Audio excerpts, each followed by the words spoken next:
বোয়ালখালীতে জলাতঙ্ক নির্মূলের অবহিতকরণ সভা অনুষ্ঠিত। মনির চৌধুরী রানা, চট্টগ্রাম প্রতিনিধির তথ্যচিত্রে বিস্তারিত।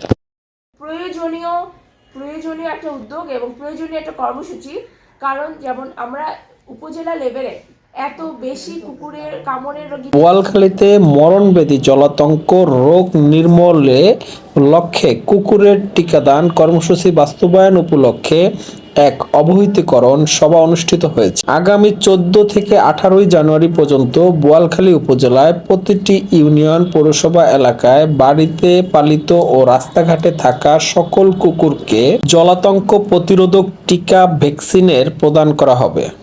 রবিবার 11 জানুয়ারি সকাল 11:30টায় বোয়ালখালী উপজেলা স্বাস্থ্য কমপ্লেক্সে মিলনায়তনে এই সভা অনুষ্ঠিত হয়।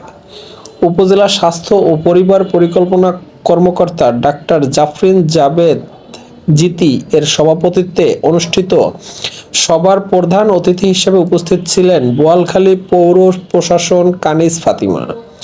বিশেষ অতিথি হিসেবে উপস্থিত ছিলেন উপজেলা প্রাণী সম্পদ কর্মকর্তা ডাক্তার রুমন তালুকদার, বোয়ালখালী থানার officer in charge OC Mahfuzur Rahman, upazila প্রাথমিক শিক্ষা কর্মকর্তা রঞ্জন ভট্টাচার্য, আব্দুর কবির, মোহাম্মদ কাউসার আহমেদ, এমডিভি সুপারভাইজার সহ সংশ্লিষ্ট কর্মকর্তারা।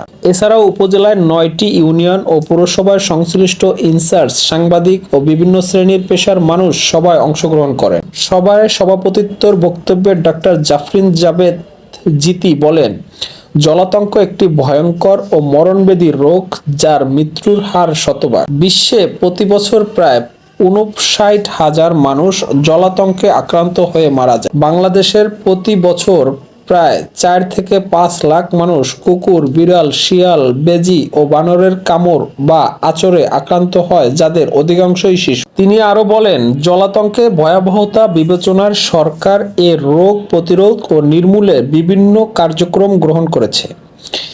এরই অংশ হিসেবে নির্ধারিত সময়ে উপজেলার প্রতিটি ইউনিয়নে বাড়িতে পালিত ও পথ কুকুরদের বিনামূল্যে টিকা প্রদান করা হবে। এই কর্মসূচি সফল করতে সকলের সহযোগিতা প্রয়োজন। প্রধান অতিথির বক্তব্যে পৌর প্রশাসন কানিজ ফাতিমা বলেন, জলাতঙ্ক একটি শতভাগ প্রতিরোধযোগ্য রোগ। সচেতনতার অভাবে এখনো মানুষ এতে আক্রান্ত হচ্ছে। পথ কুকুরের টিকাদানের মাধ্যমে একদিকে প্রাণী সুরক্ষা নিশ্চিত হবে, অন্যদিকে মানুষও ঝুঁকিমুক্ত থাকবে। আতঙ্ক মুক্ত বোয়ালখালী গড়ে তুলতে প্রশাসনের পাশাপাশি সাধারণ মানুষের সক্রিয় অংশগ্রহণ অত্যন্ত জরুরি। এবং এখন উপজেলা স্বাস্থ্য কমপ্লেক্স থেকে ফ্রি পাচ্ছে, মানুষজন টিকা ফ্রি পাচ্ছে, তাই না? কুকুরের কামড় দেওয়ার পরে